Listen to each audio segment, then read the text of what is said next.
This is Kathryn Goetzke, host of the Hope Matrix podcast. We are here to share science, stories, and strategies for how to hope.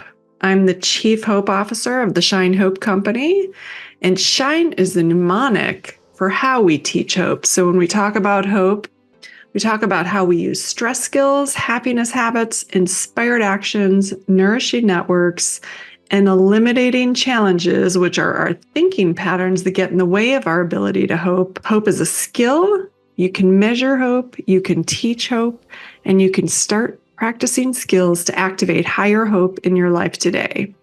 And on this Hope Matrix podcast, we aim to bring in guests, experts in science, people with stories, and those that have strategies for activating hope in your life.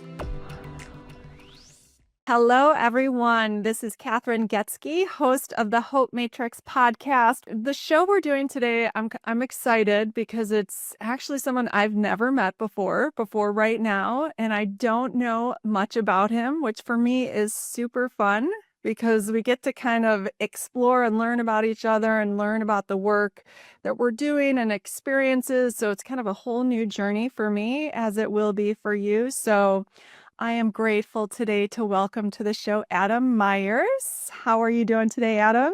I'm doing great, Kathryn. Thanks for having me. I really appreciate you giving me this opportunity to share my experience with others. I truly hope it helps someone. Absolutely. And I mean, that is so key. You know, we learn from others that have gone through things, and we learn, I guess, the kind of healthy and unhealthy ways. And the idea is we take the healthy ways and we use it to kind of improve our own lives or experiences. We want to make the journey easier for people. I think, for me, at least, that's why I do this work. And from the little I've gotten to know of you so far, I feel that that's true for you as well. Absolutely. For many years, I suffered in silence with my mental health, and I coped poorly. And I'm willing to share everything about that today. Yeah, that's wonderful. Thank you so much. So why don't we start by just learning a little bit more about Adam? Who is Adam Meyers? Well, Adam Meyers is, I'll be 50 years old this February. Oh, wow. Happy birthday. Father to a 23-year-old and 27-year-old daughters that are truly amazing. I love them. Great kids. My ex-wife and I raised them really well. And I'm also a police captain in Wisconsin, and I've been in law enforcement for 23 years. Where it all started is when I was a young boy. I lived in the city of Racine on Highway 20, which is also Washington Avenue, one of the main thoroughfares that go in and out of the city of Racine. And when I was a young boy, I would run up to the window every time I would hear a siren go by, and hoping it was a police car because it was a busy street. Sometimes fire engines went by, sometimes ambulances went by, but I was looking for that police car. And I'd run up to the window, and when I saw that police car, my parents told me that I would look at them and say, "Mom, Dad, that's an car, because of the siren, the her kind of." Oh, right. So they said later on, still as a young boy, the first time I saw a police officer get out of a police car, I looked at them and I said, "An car man. I want to be an car man." So I became an car man. Throughout my life, I took the steps I thought was necessary to become an car man, a police officer. And, like graduate from high school, go to college. I was active duty Army for 5 years, military police.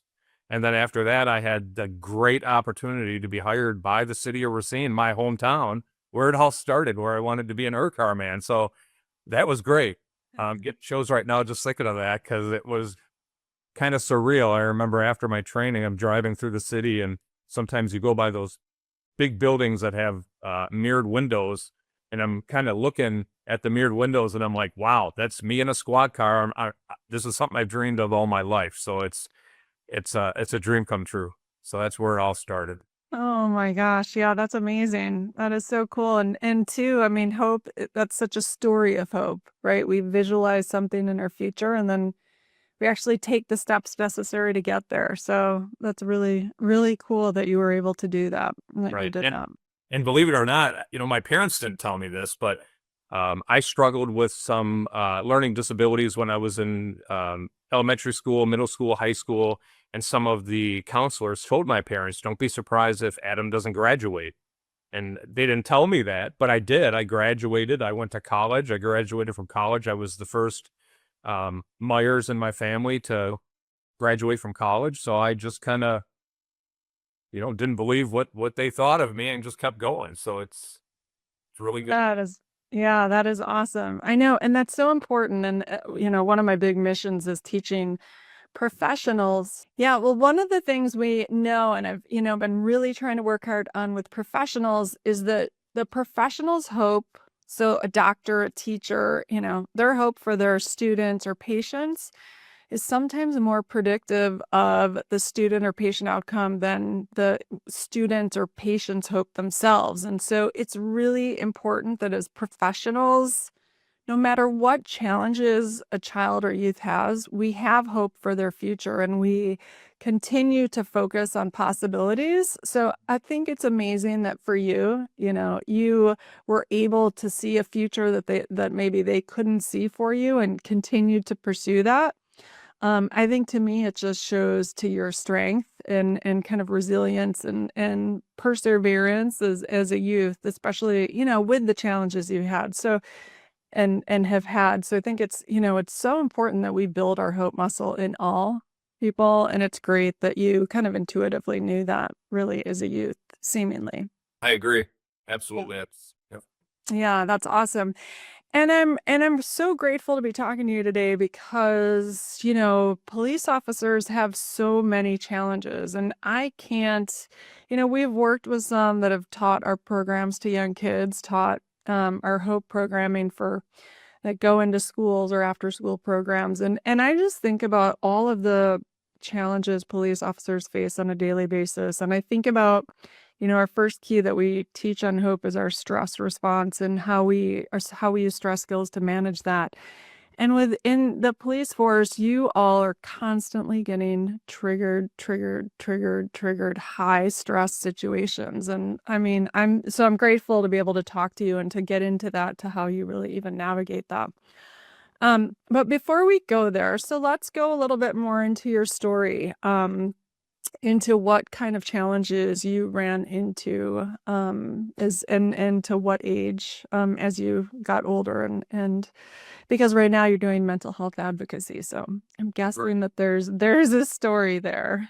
Absolutely. On April 8th, 2016, which was a Friday at about 5:15 p.m., I was involved in a critical incident. I used deadly force against somebody who had armed themselves with a hatchet inside our Walmart.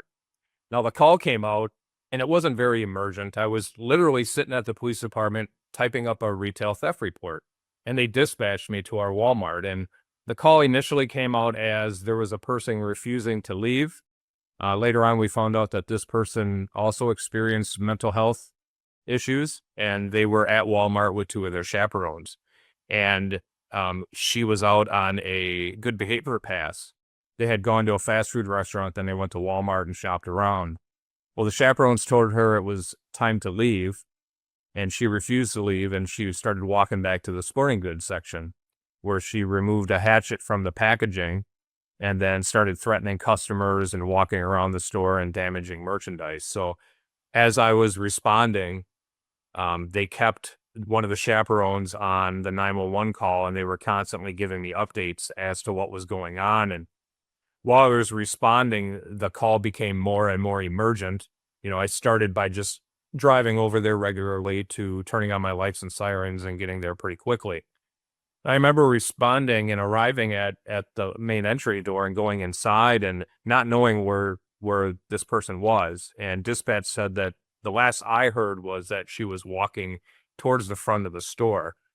And Friday at 5:15 p.m., it was busy. There was hundreds of people in the store. The parking lot was packed, to the point where I came flying into the parking lot, lights and sirens, and a lot of people wouldn't even move out of the way. They were just walking by, kind of like, "Hey, look at that police car. What's going on?" And I'm thinking, "Will you please move? There's something going on. I need to help some." It's So I went in there and went inside Walmart and was able to locate her down by the health and beauty aisle, lawn and garden department. And initially in the dispatch call, it said that she was removing a knife from the packaging. And not to say a knife would have been any less threatening, but when I made contact with her, I gave her some verbal commands. She turned around and faced me, and I saw that she had a hatchet in her hand. I'm thinking, yeah, that's not a knife, that's a hatchet. And I gave her multiple verbal commands to stop and to drop the hatchet. She continued to walk towards me, and then I shot her twice. And several hours later, she had died. So I know the totality of it all. It's not something I take lightly. I know that when I pulled the trigger, I changed not only my life, I took her life.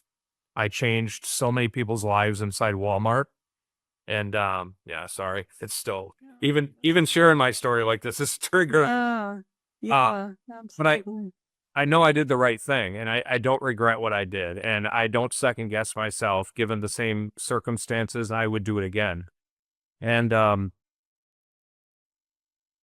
so I remember going to the police department after everything was said and done at Walmart, and then going home. And I was divorced, and I didn't have my daughters at the time. So I remember the first thing I did was walk into my house, and I knelt down next to my love seat, and I prayed to God that she wouldn't die. And then I turned on the news. I ordered a pizza. And then I took all my gear off and sat at the foot of my bed. And I remember feeling so heavy. And I slept really well that night. And I don't know if it was just because of the adrenaline dump. I'm not sure. But I woke up the next morning. It was a Saturday, and I did have a couple days off because that's, standard procedure after a shooting. And I knew that Monday, detectives and investigators were going to speak with me about the shooting.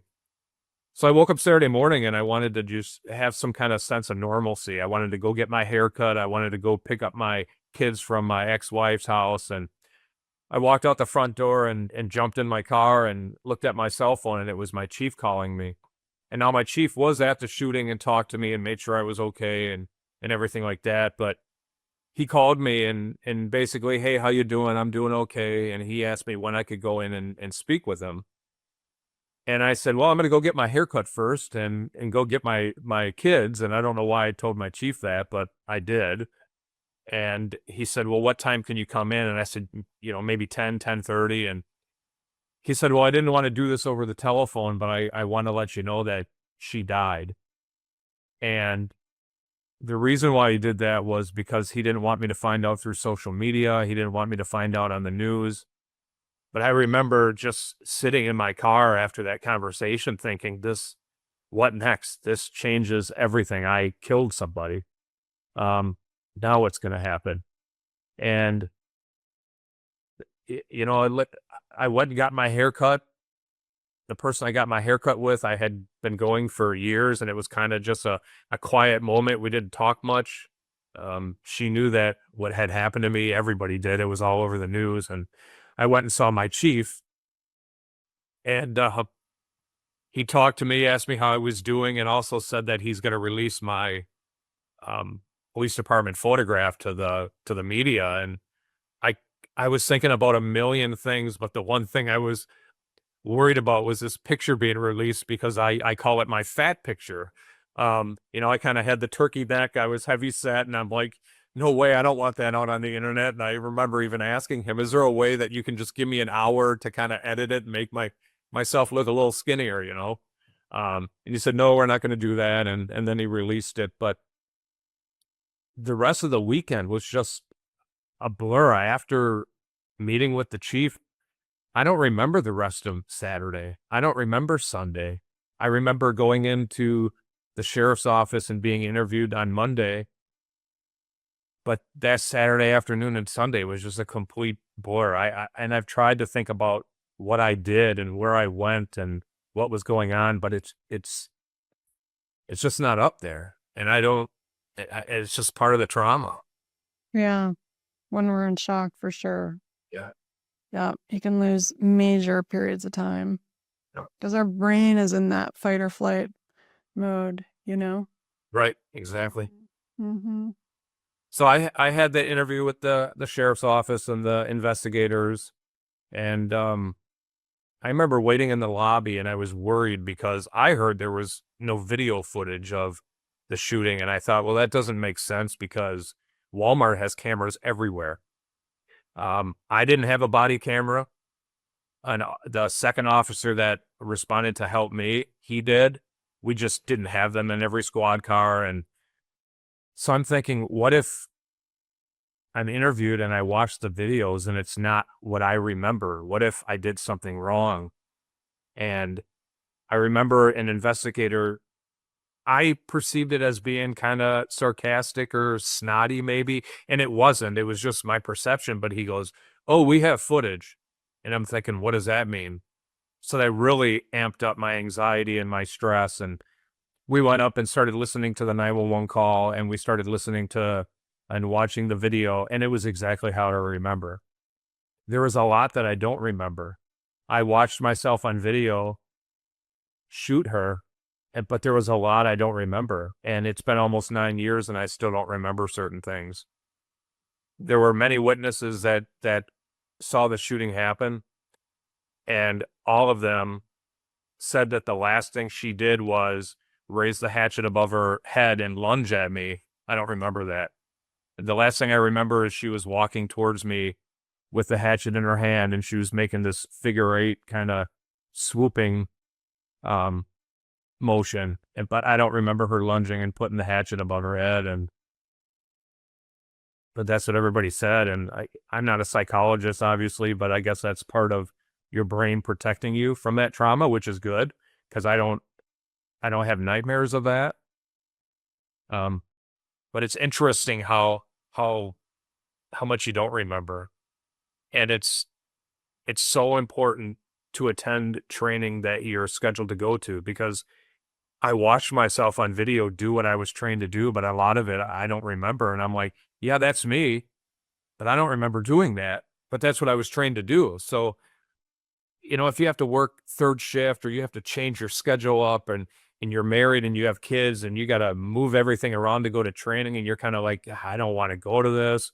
Now I can't sleep. But it's so important because I believe that you're going to respond the way you're trained. And what I did that day is an example of that. So that's why I think training is so important, no matter what profession you're in.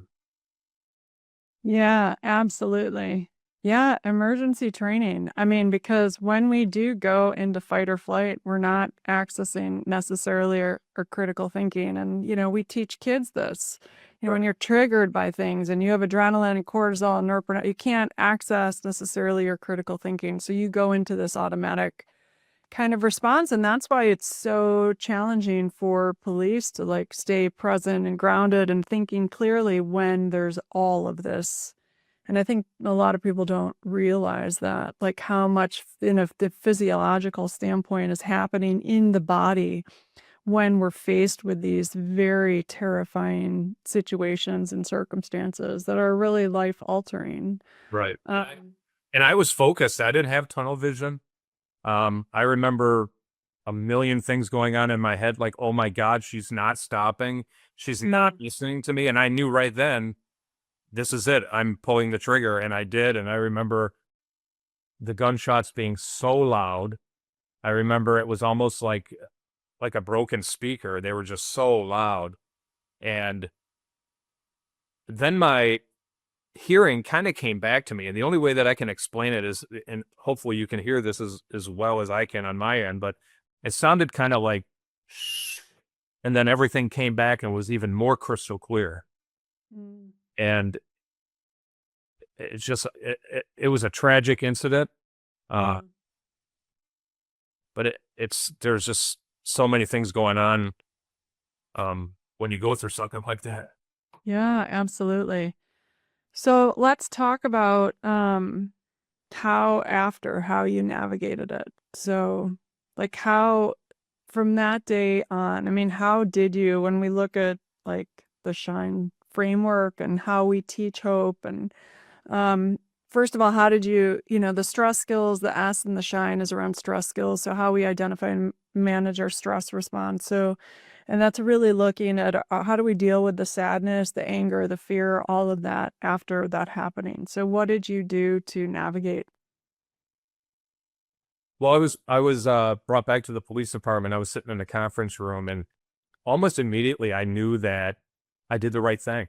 I wanted to tell everybody what I did. I wanted to show everybody what I did.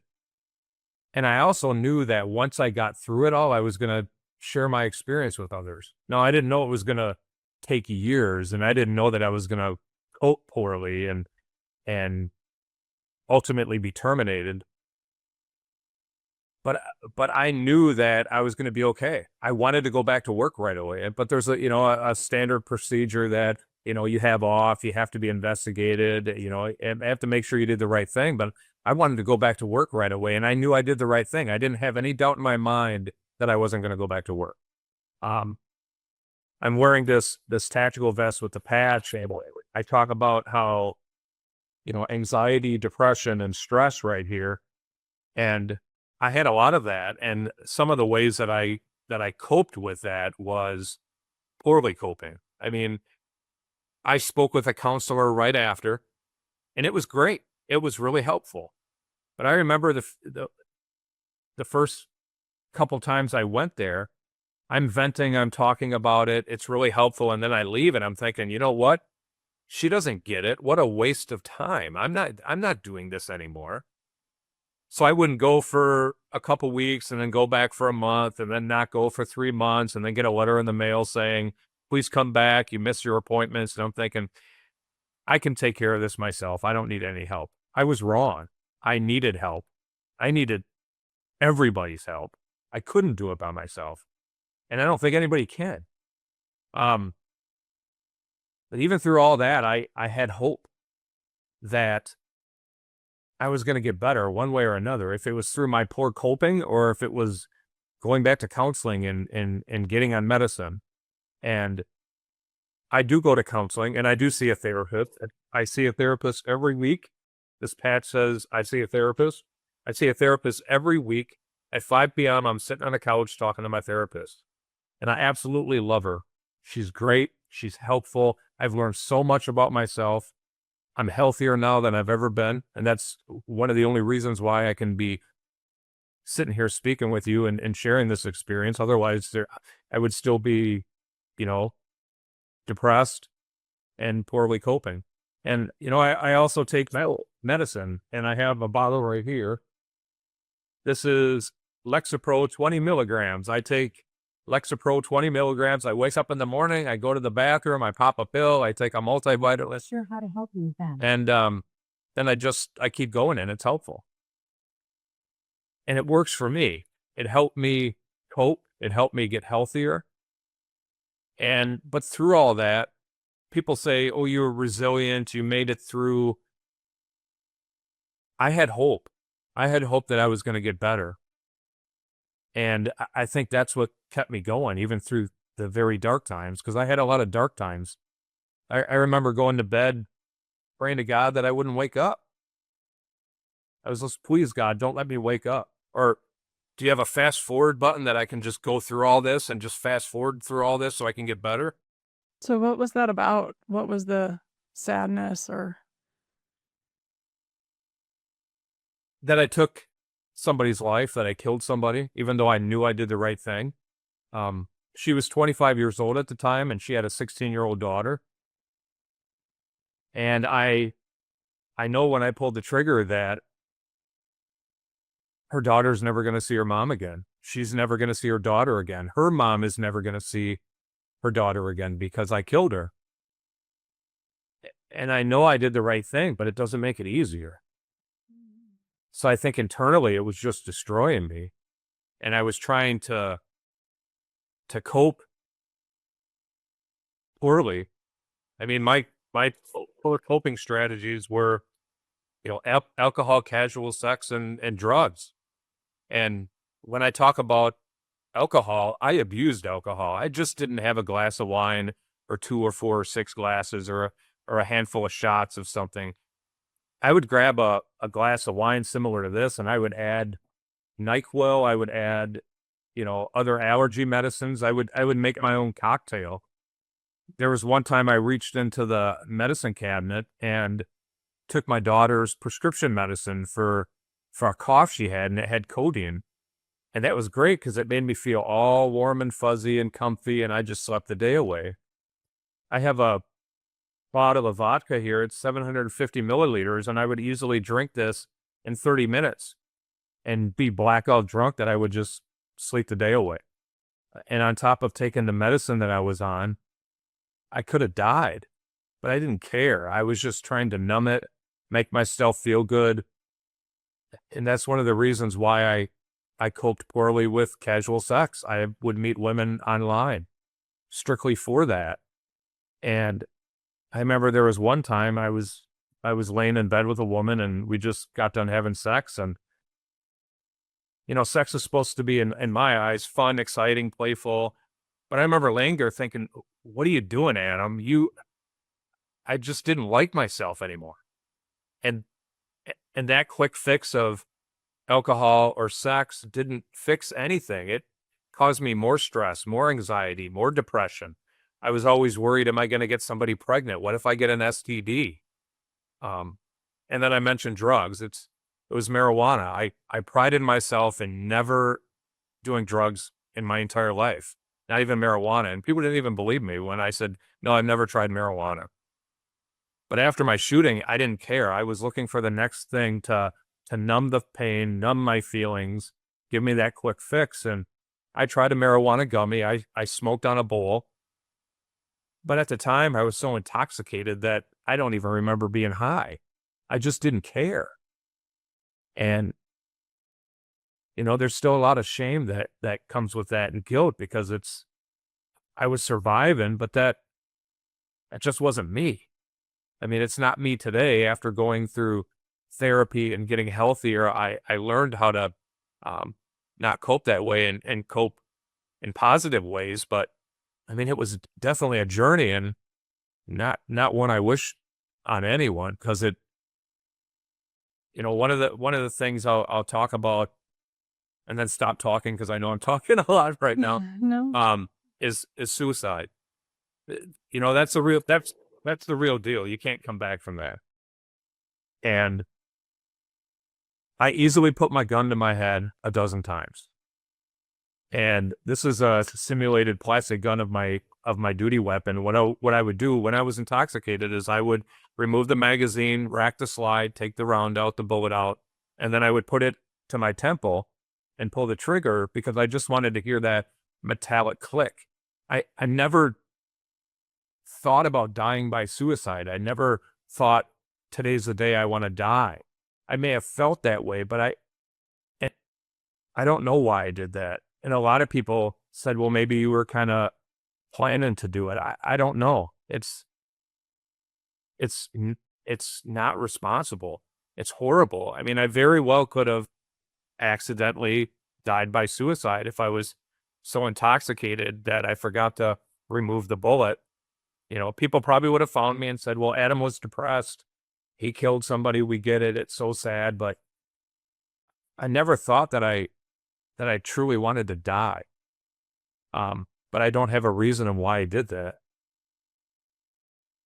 Yeah. I mean, so much to kind of unpack there. I mean, what we know is hopelessness. When we're in a state of hopelessness, which is both our emotional despair and then helplessness, so we feel helpless to change anything, that it's really the combination of those two things that we want that to end so badly, And so suicide is one of those ways to make it end. And we also know that Kevin Hines, he speaks a lot about he had an attempt off the Golden Gate Bridge, and the first thing he thought after he jumped was, I wish I didn't do that. Yeah. You know? His story. Yeah. Yeah. And I mean, I believe that's true with everyone. I don't think anyone truly wants to die, yet I do think we want our hopelessness to end. And if we don't think we have any power to get out of our despair, then that's when we die by suicide. And yet here's the thing that I've learned through my research, and then I know personally, is emotional despair, you can always get out of your sadness, anger, and fear. I mean, you've got to sit in it first. You've got to dive into it first. The escape, I use all of the escape things that you talk about, and we use those escape things and they just prolong our despair, really. So, we've got to sit in it. We've got to understand it. We've got to feel it. We've got to experience it. There's nothing wrong with sadness, fear, and anger. Nothing wrong with it at all. It teaches us so much about life. And then helplessness, like there's always a way to get out of helplessness into action. So it might not be, we might not be able to achieve what we want. We might have to what we call re-goal, but there's always a way to get out of helplessness and start taking steps forward, maybe in a different direction. Maybe you have to come up with a new goal. Maybe, when we lose people, when we can't bring people back. So of course we're going to be in despair and we're going to be in helplessness about that. But what can we do with our feelings and how can we get out of our helplessness into action? So, I believe suicide is totally preventable by teaching the what is hopelessness. Like really, let's understand hopelessness at a deep level. And then when you're thinking you're experiencing suicidal ideations, it's really about what am I hopeless about? Like I'm experiencing hopelessness about something right now, maybe many things, but let's break it down to one thing and let's start working on our despair around that. And let's start working on it, getting out of our helplessness into action. And so to me, that's what suicide is really all about. And that's how we start to work our way towards life and really towards hope overall. And why I created the framework around it. I mean, when you look at stress skills and happiness habits, it's pretty much precisely what you've kind of alluded to and talked about. When we have anger, sadness, fear, we manage it in either healthy ways, our stress hormones in healthy ways or unhealthy ways. And when we do it in the unhealthy ways, it just prolongs our stress hormones and makes it worse. And then, the more stress hormones we have in our body, the more happy hormones we have to generate and cultivate. And when we're in our stress, our sadness, fear, anger, we stop doing the things that kind of produce those happy hormones out of guilt or shame, or we shouldn't, like exercise, nutrition, sleep, it's kind of. Yeah, I used to walk a lot. I used to, after my shooting, I stopped walking. I stopped kayaking. I stopped eating healthy. It was fast food all the time. I gained a significant amount of weight. My thing now kind of is to get my hair cut every week. I know a lot of people are like, really, every week? But yeah, that's kind of like me time. It's my time. It's an hour out of the day that I maybe go and grab something to drink and go get my hair cut and just, quiet time for me. And I stopped all of that. And, with the poor coping, it only increased everything that I was going through. It didn't make anything better. Yeah, absolutely. And that's, another thing, the more challenges that when we have significant life events or experiences, even something like a move, or a job change, we have got to do the shine work even more. Like we've got to shine hope even more. So when you go through this experience, you have got to become extra dedicated to shining, and that's by human nature. It's like that's when we stop doing all that stuff. And then we dig ourselves into this deep and dark hole and we're like, how do we ever get out? And it's, a challenge. I have an example of that. A year after my shooting, I was promoted to the police department's very first detective. So that was great. I was happy about that, or I should have been. I was getting awards either from the police department, from the state. But then I was still struggling. And being the only detective, I went to suicides. I went to attempted homicides, 2 homicides. So all that cumulative stress on top of me suffering in silence and coping poorly, I'm really lucky to be here. I mean, that's just how it is. I'm lucky to be here with all the stuff I went through. Yeah. Yeah. Yeah. I mean, when we don't deal with our trauma and we push it away and we use substances and then we have another trauma after trauma, I mean, all of that affects you. Seeing that affects you. And if you're not processing it in healthy ways and if you're escaping, it's just going to accumulate to where you have significant events, really negative. So yeah, I would agree. lucky to have you here. So what did you eventually, you left or you were let go of the force just because of everything accumulating? And Yeah, what happened was in 2021, December 2021, I went to active shooter training at a elementary school, and there was probably about 25 or 30 of us officers there attending the training, and we were watching a PowerPoint presentation about all the different active shooters across the world in the United States and overseas, and they kept touching on shootings that happened in April. That was mine. So it said April, April, April. And I was seated comfortably like I am now. And I started getting this knot in my stomach and started getting really, really hot. And probably about a minute later, I went up to wipe my forehead and I was drenched in sweat. I was having a panic attack. But the first thing I could think of was I have to fight this. I have to hide it. I can't let anybody know what I'm going through. But it would have been okay. Everybody there knew me. Everybody knew what I went through. If I would have just said, I'm struggling, I can't be at this training, it would have been okay. Nobody would have judged me. I knew everybody there and vice versa. But, I think because of that stigma, the first thing I thought is I have to fight through this. And I did. I went through the training and then went on a couple of days off and went back to work on New Year's Eve. I was a detective at the time, but working a patrol shift for somebody to have off. And I got in my squad car and I sat down and I thought to myself, you know what? I'm done. Forget it. I quit. I ain't doing this no more.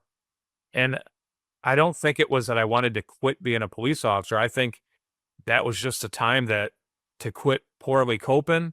Things weren't working for me. I was done. So I reached out to my sergeant. He sat in my squad with me and he goes, no, no, no, you're not quitting. I said, I need you to go with me to the chief. I'm going to tell him I'm quitting. I'm done. And so we went and we sat down with the chief and they were both supportive, and the chief sent me home. But then in order for me to go back to work, I had to take a psychological eval and, a fitness for duty test evaluation. And I was fine with that. I said, absolutely, let's do this, because I had been speaking about my mental health since 2019, three years after my shooting. So I was all for it. But that day that I was supposed to have that psychological eval, it was from 9 a.m. to 4 p.m. And I was driving to the office thinking, you know what, I'm going to lie. I'm going to try to beat this test. I'm not going to be honest. But then when I got there and I was sitting in the waiting room, I thought to myself, you know what, Adam, the only way that you're going to get better is if you're honest. You have to be honest. You just need to put it all out there and be honest. And I was. And I have actually the evaluation right here. And when I got it, I was reading through things and I started crying because it described me. And I'm like, this is me. This is everything, what's going on with me and reasons why. Now, how do I get better? I was diagnosed with major depressive disorder, acute stress, PTSD, dissociative features. So I took a 90-day leave of absence from the police department. And during those 90 days, I was going to therapy 2 to 3 times a week. I was doing EMDR, DBT, biofeedback, all kinds of good stuff. And I say good stuff, not sarcastically. It was good stuff. I wanted to get better. I was getting better. And so the goal was to take a 6-month short-term disability. That was the police department psychologist recommendation, in hopes to go back to work in August, because this was January, go back to work in August. And I was also put on a safety plan because there were some suicidal ideations mentioned in the evaluation, which I was okay with. But after 90 days, I met with my chief and I had a meeting with him.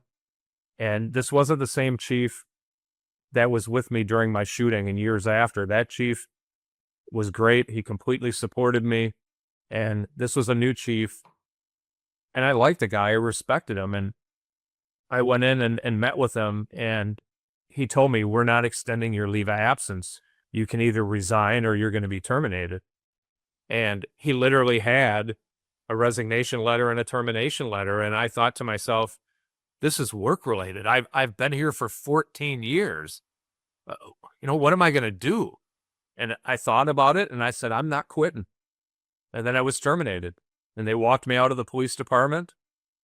And I remember leaving the parking lot thinking, my whole dream of being an URCAR man, of a police officer, the first detective, uh, something that I absolutely love doing. Now what? All I know is how to be a cop.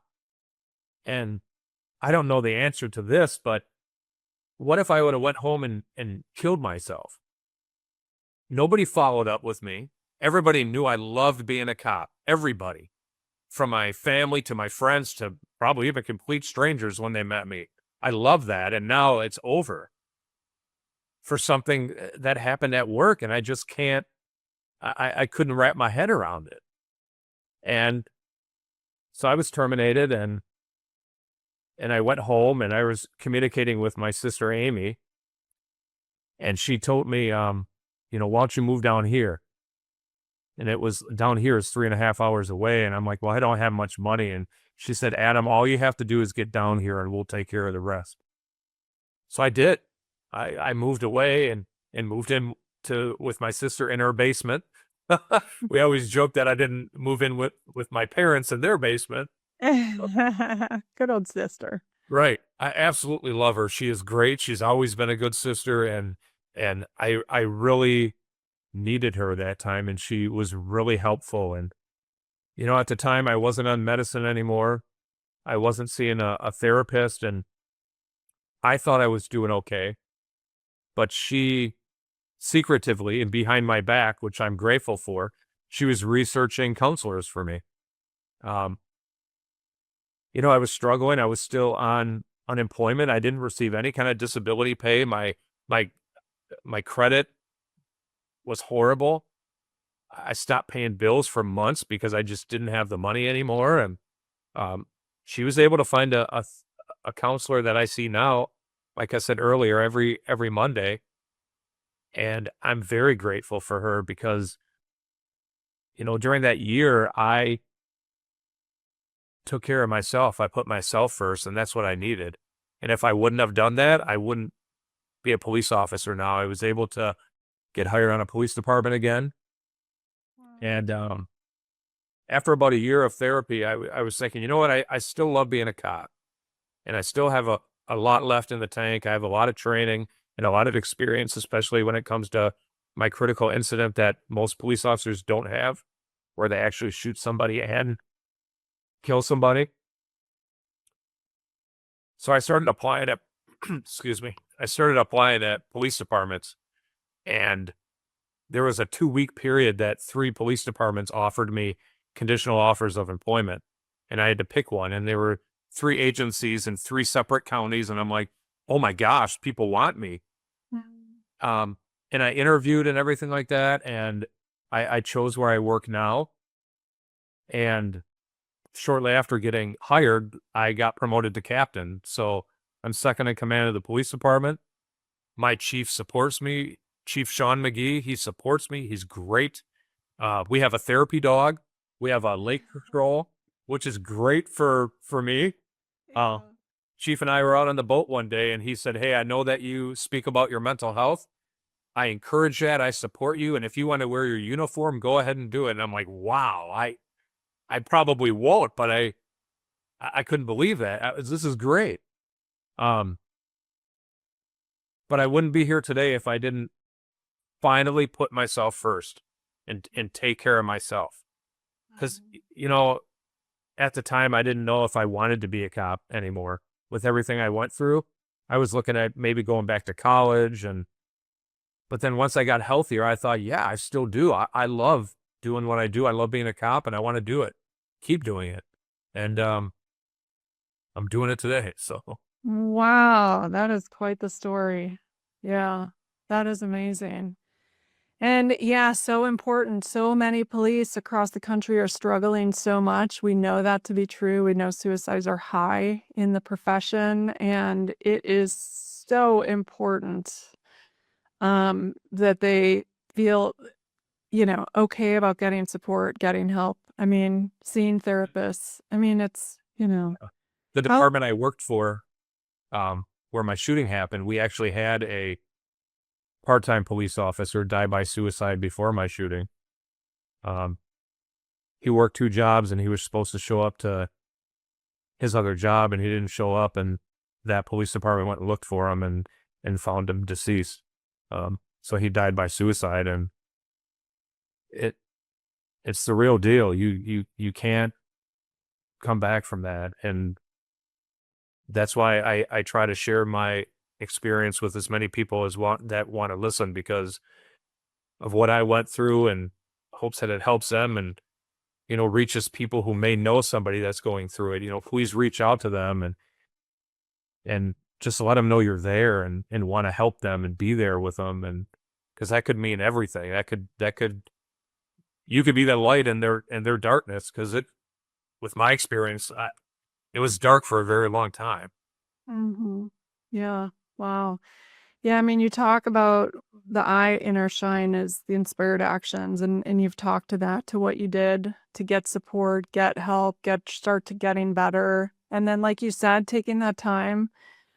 I mean, even though I'm sure getting let go was horrible at the time, I think you really diving into taking care of yourself for a year was probably such a blessing. Connecting, our networks is the end, cultivating nourishing networks, being with your sister, people that love you, Absolutely. finding a good therapist. We know these are all so incredibly important. The E's are eliminating challenges, and I would think that, these are the negative thought patterns.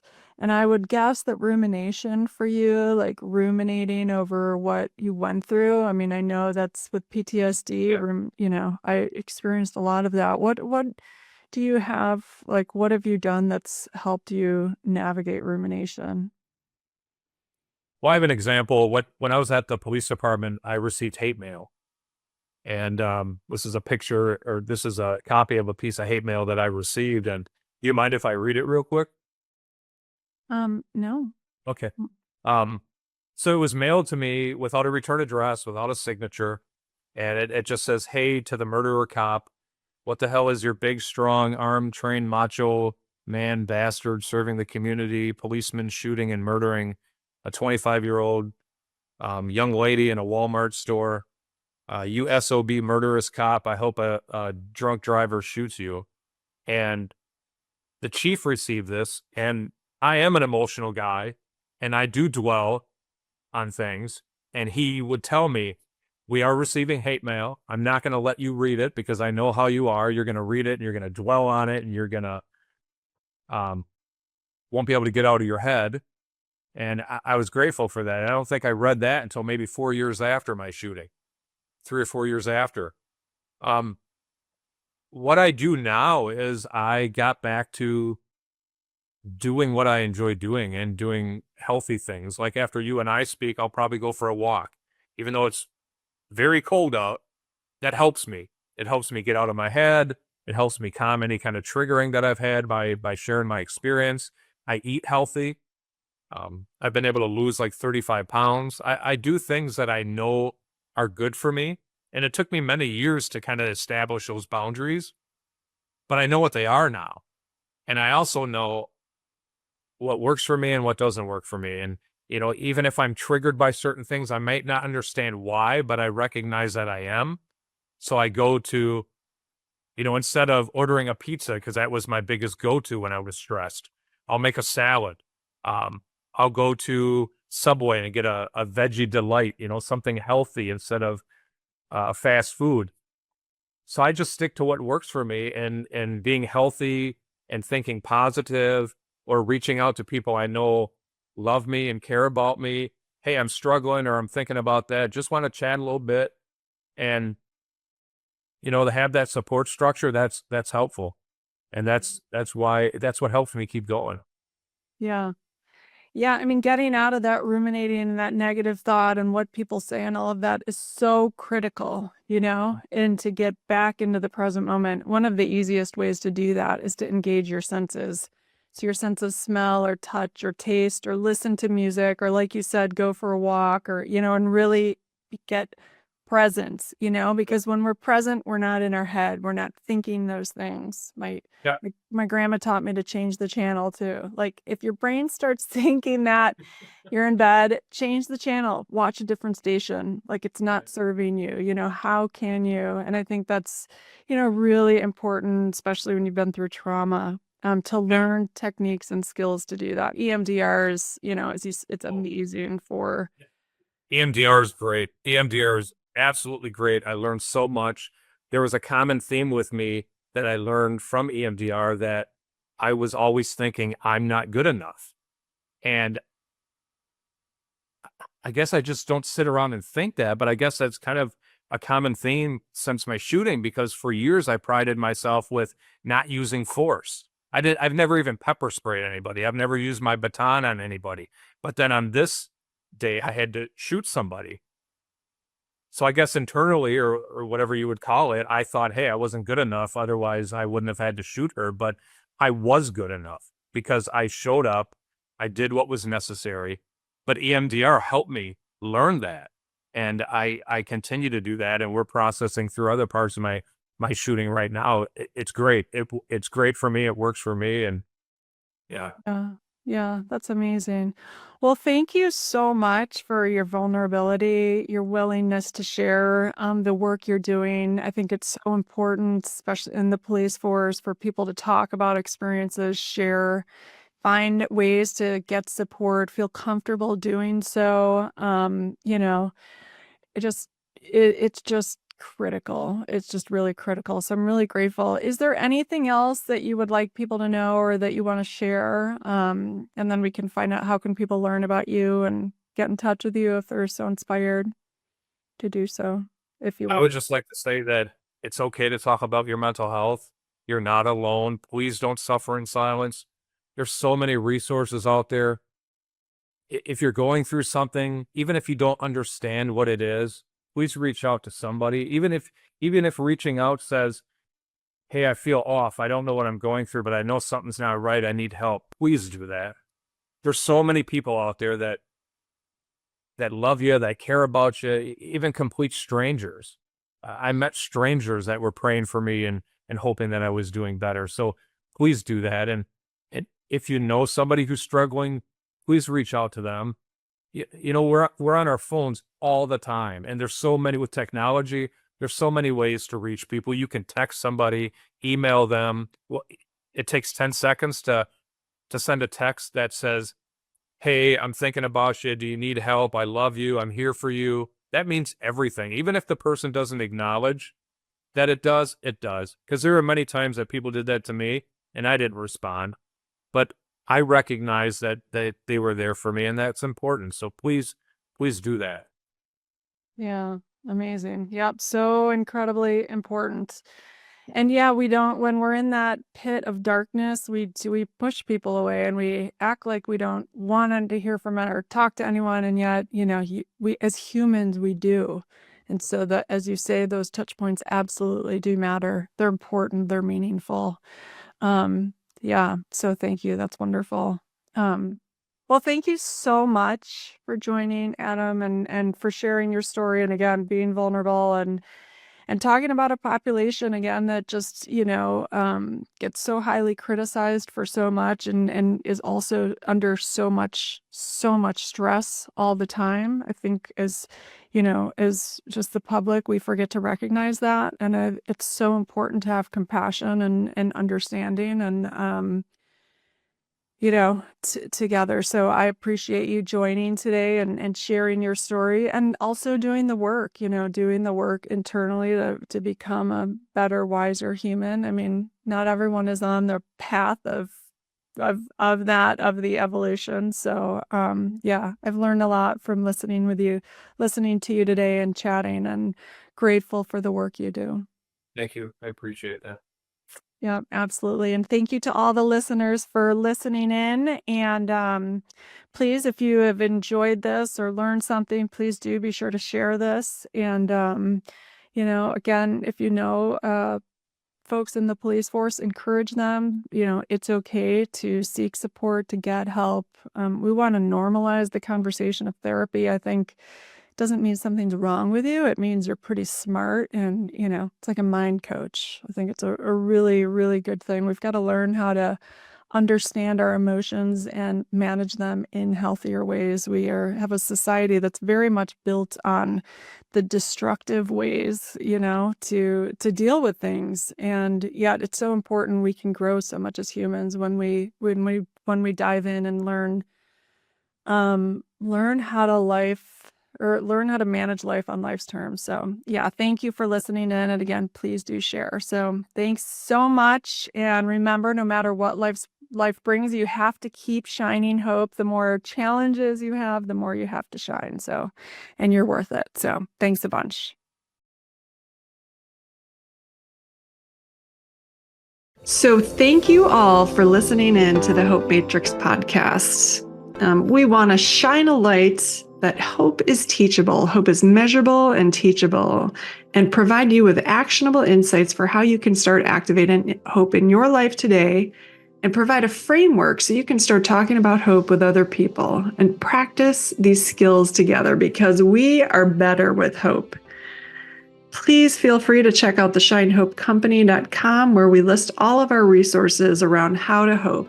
We have a lot of free programs for how to hope, including the 5-day challenge, our hope infographic with a lot of skills that showcase how to hope, and articles of how to incorporate hope into your life. We have the Hope Beat Weekly, which is a weekly newsletter that shares strategies for hope. We have a My Hope Story template, so you can write your own hope story today. Also, My Hope Hero, so we can share what our heroes are doing to activate hope in their lives. And this is especially good with youth, so they can start looking up to people that have overcome similar challenges to them and seeing how these heroes use the Shine Hope framework. We have a Hopeful Minds for Teens program, a Hopeful Minds overview, educator guides. We have a new evidence-based college course so you can activate hope on the college campus. There are programs in the workplace, overview courses, 90-minute courses for learning the what, why, and how to hope. What I want you to know about hope is it's a skill. You've got to practice these skills to become hopeful. It's easy to fall into despair and helplessness when we deal with challenges in life, and it takes intentional work and practice to get to hope.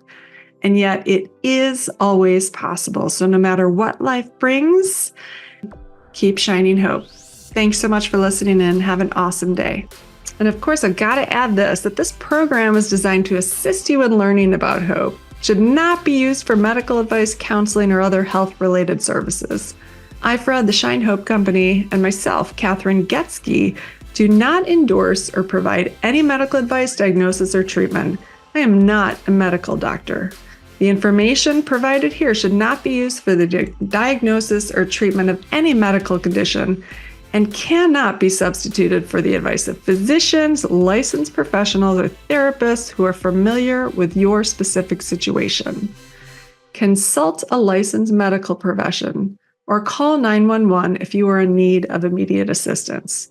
And be sure to know the crisis hotline, 988, if you are in need of support. Thanks a bunch for listening. Take good care of yourself and keep shining hope.